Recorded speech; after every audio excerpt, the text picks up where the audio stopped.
ভয় পেয়েছে।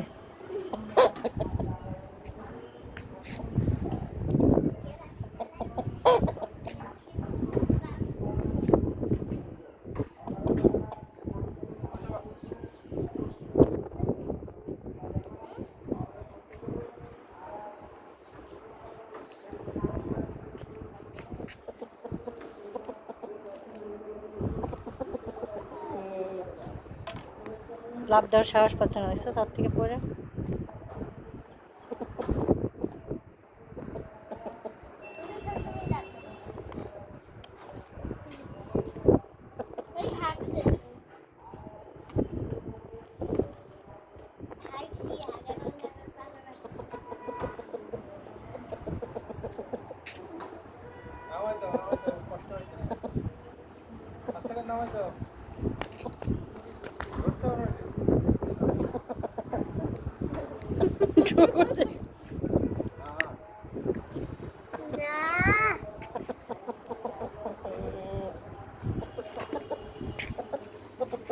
ভয় পাচ্ছে, এখানে লাভ দিতে না।